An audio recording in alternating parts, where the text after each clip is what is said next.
Welcome, my very dear students of grade 9. I hope you all are fine.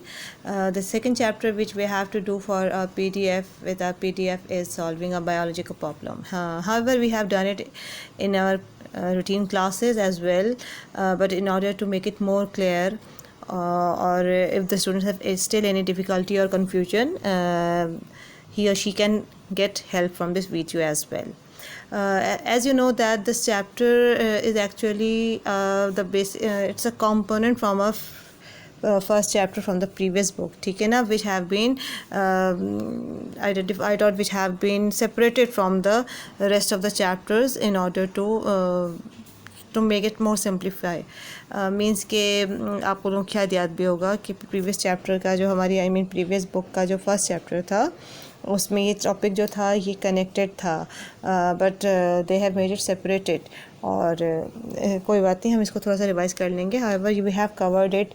आपको याद भी होगा theory, conclusion, result on the basis of different scientific methods the scientist make a certain steps to make the concepts more clear. ठीक है, तो whenever there is a difficulty or whenever there is a biological problem, they always set up a group of methods or which is called as a scientific method which arises from the hypothesis. सबसे पहली चीज़ जो होती है वो उसके scientific methods के कुछ मुख्तलिफ स्टेप्स हैं, ठीक है. और उसमें जिसमें जैसे कलेक्शन की जाती है कुछ डेटा की, या अपना एक ख़याल जो है जिसको हाइपोथेसिस कहते हैं वो एनालाइज़ किया जाता है. फिर on the basis of hypothesis जो है वो मुख्तलिफ एक्सपेरिमेंट्स कंडक्ट किए जाते हैं और उस एक्सपेरिमेंट के बेसिस पे जो भी उनको फाइनल रिज़ल्ट या उनको कंक्लूजन मिलता है उसके रिज़ल्ट को देखते हुए एक थ्योरी पेश की जाती है. And if the theory becomes all the time verified या उसका रिज़ल्ट जो है वो बार बार बिल्कुल सही आ रहा हो रिपीटेड एक्सपेरिमेंट्स के बावजूद भी, तो फिर that theory becomes a law और the principle. So we are going to take it step by step.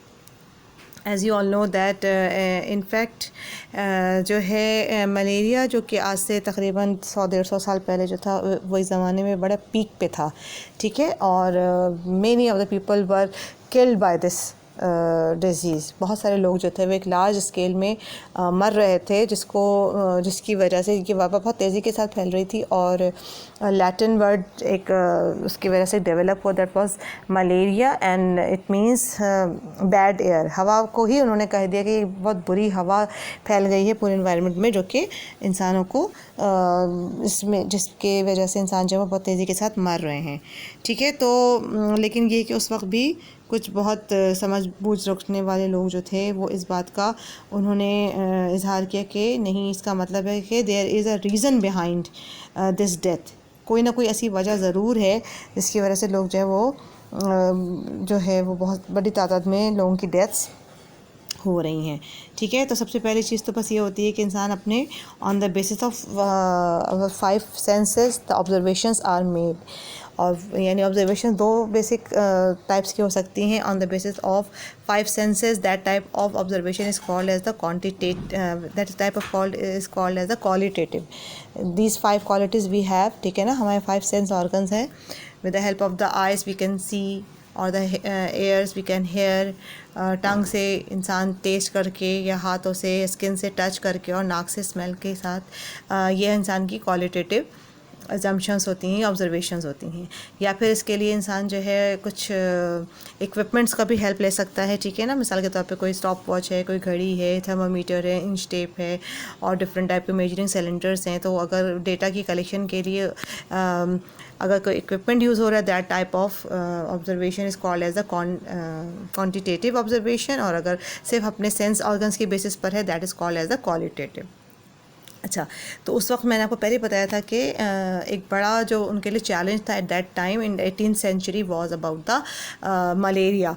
And it was found that there is certain organism inside the body which is making the person die. यानी इंसान की death की जो basic cause था वो उसका मतलब है कोई ना कोई ऐसा ऑर्गेनिज्म था. And it was found observation की गई और बाकायदा it was found that the Plasmodium was an organism which is a kind of a protozoa. ये कोई एक बैक्टीरिया, वायरस या फंजाई नहीं, it's a kind of a protozoa. And that was found in the blood of the malarial patients. इसके लिए उन्होंने बाकायदा तौर पे, पहले तो हाइपोथेसिस क्या होती है, हवा में तीर चलाने वाली बात हो गई। इंसान जो है वो एक एजम्पशन करता है, अपना एक ख्याल जाहिर करता है, ठीक है। पहली चीज़ तो उसने ऑब्ज़र्व कर ली, ऑब्जर्वेशन में उसने अपनी क्वालिटेटिव या क्वांटिटेटिव बेसिस पे उसने चीज़ों को ऑब्जर्व किया। अब वो हाइपोथेसिस कर रहा है, एक इंटेलिजेंट गेस कर रहा है, इट मे बी यस और इट कैन बी नो, हो सकता है सही हो जाए, हो सकता है गलत हो जाए। वो उसके उस वक्त सिर्फ अजम्पशंस होते हैं। उस वक्त वो ये बात अजम्पशन की गई, अज्यूम की गई कि प्लाज्मोडियम जो है वो वाकई कॉज है या नहीं है। मतलब उन्होंने एक रीज़न ये दिया कि रीज़निंग का मतलब ऐसी बात है, अब उन्हें अपना एक वजह भी तो देनी पड़ेगी ना कि हाँ वाकई वो है या नहीं। तो उन्होंने कहा कि a female Anopheles is a carrier, ठीक है। मच्छरों की जो फीमेल एनोफिलस है, mosquito, that is responsible for उसके ये कैरी करता है किसी भी इन्फेक्टेड पर्सन के ब्लड से। अगर ये ऑर्गेनिज्म प्लाज्मोडियम जो है वो उसके ब्लड के साथ एंटर हो जाता है इसकी बॉडी में, और जब वो किसी हेल्दी पर्सन को बाइट करता है तो यही प्लाज्मोडियम जो है यानी इन्फेक्टेड ब्लड जो है वो किसी हेल्दी पर्सन के अंदर एंटर हो जाता है, वहाँ तेज़ी के साथ वो मल्टीप्लाई होता है ऑर्गेनिज्म, और दूसरे बंदों को भी बीमार कर सकता है। अगर ये रीजनिंग जो है सिर्फ स्पेसिफिक से जनरल है, that is called as a inductive reasoning, और अगर ये जनरल से स्पेसिफिक है तो ये डिडक्टिव रीजनिंग कहलाता है। यानी जैसे हम कह सकते हैं कि शार्क जो है वो एक स्पेशल फ़िश है या एक स्पेसिफिक फ़िश है। वैसे तो फ़िशेस तो बहुत सारी हैं, लेकिन शार्क के बारे में अगर हम बात करें तो जैसे कि शार्क के पास स्केल्स होते हैं उसकी बॉडी में, जिस तरह से दूसरी मछलियों की स्केल्स होती हैं।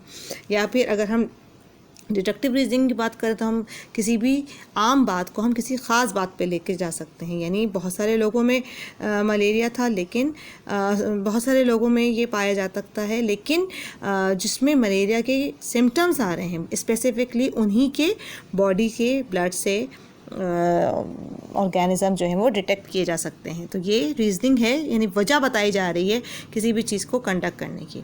अच्छा, कोई भी रीज़न जो है या कोई भी आपकी जो बात है वो उस वक्त तक मानी नहीं जा सकती जब तक कि कोई एक्सपेरिमेंट ना किया जाए। परफॉर्मेंस या प्रैक्टिकल जो है वो उसके बेसिस पे आप अगर अपना कोई रिज़ल्ट ना दे, so for on the basis of to verify your hypothesis there is always the need of the experiment. हमेशा एक तजर्बा करने की ज़रूरत होगी। तो लिहाजा hundreds samples were collected from the normal persons और 100 सैम्पल्स ब्लड के कलेक्ट किए गए ऐसे लोगों से जिनमें मलेरिया के सिम्टम्स मौजूद थे, और फिर उन सब का ब्लड जो है वो बाकायदा तौर से बहुत माइक्रोस्कोपिकली जो है वो बहुत एहतियात के साथ एग्जामिन किया गया, टेस्ट किया गया, and it was found that the plasmodium was only found in the patients in the blood of the patients who were suffering from the malaria, and the blood who was collected from the normal patients was found to be the free from the plasmodium। ऐसे लोगों का blood जो कि जिनमें कोई malaria के symptoms नहीं थे, हेल्दी लोगों से लिया गया था, उनके ब्लड में कोई प्लाज्मोडियम नहीं पाया गया, जबकि वो तमाम लोग